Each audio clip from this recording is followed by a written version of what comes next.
est quand même acteurs de terrain et on voit bien que par contre la condition des gens qu'on rencontre et notre public à nous, il est directement impacté par l'inflation. Je m'appelle Noémie Sulpin, je suis présidente et rédactrice en chef du média associatif TAC.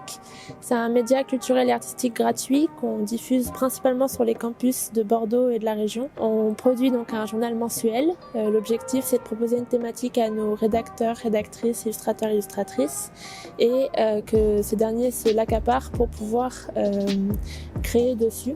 Donc cette année, on était très spécialisé dans le voyage dans le temps. Donc à chaque fois, le but c'est d'en tirer un parti culturel. En parallèle, on a aussi une activité audiovisuelle. Donc on produit des interviews. On a un média qui s'appelle Le Bouillon. Le but c'est d'aller à la rencontre des artistes locaux, notamment rap émergents, et de leur permettre de parler de leurs projets. On est entièrement bénévole. On est une 50aine dans l'association aujourd'hui. Les 2/3 sont étudiants. Nous, l'inflation, on l'a connue vraiment l'année dernière. Tout ce qui est augmentation du prix du papier, on a bien pris. Ça a pris 150% en 1 an et demi. Là où ça nous impacte directement, c'est qu'en gros, on est sujetti à des subventions.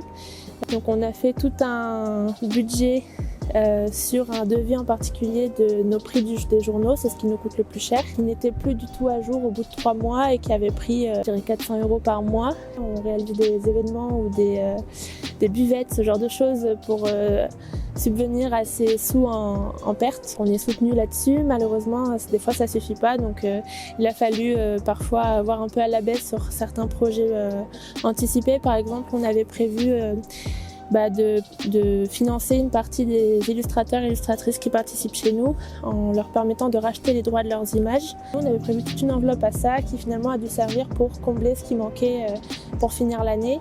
Donc on n'a pas pu mettre ça en place et c'est vrai que on a dû faire des choix entre continuer notre activité ou pouvoir avancer là-dessus. À ce jour, on n'a ni local ni salarié, mais dans l'idée, c'est dans nos projets futurs. On est très peu accompagné sur tout ce qui est recherche de financement qui ne concerne pas les journaux.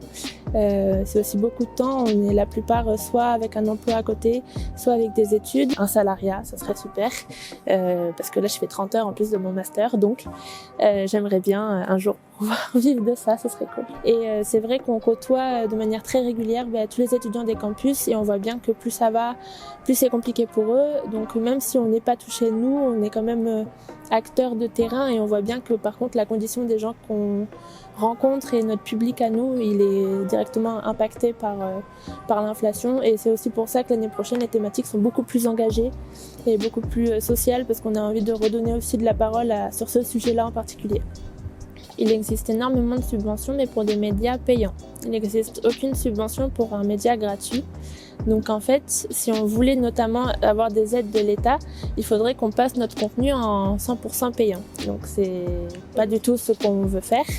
Donc il faudrait soit inventer des subventions pour que ces médias associatifs qui sont tout aussi importants que les médias traditionnels puissent continuer de vivre, ou alors tout simplement continuer d'avoir de la visibilité sur Bordeaux et dans la région et ailleurs pour qu'on puisse développer nos activités annexes. Par exemple, les journaux, pendant longtemps, c'était considéré comme des frais de fonctionnement. Donc il y a plein d'appels à projets auxquels on ne peut pas répondre parce que nos journaux ne correspondent pas à une activité mais à un fonctionnement associatif. Et donc on ne peut pas recevoir d'argent. Voilà, par exemple. Donc plein de choses comme ça qui font que ça complexifie un peu les demandes et ça nous empêche un peu d'avancer comme on veut. Voilà. Et vous pouvez retrouver TAC sur Instagram et sur notre site internet. Donc c'est TAC Journal pour Instagram et lejournaltac.com pour notre site. Vous pouvez retrouver un format numérique différent du format papier tous les mois avec un graphisme différent et on fait de l'événementiel, donc n'hésitez pas.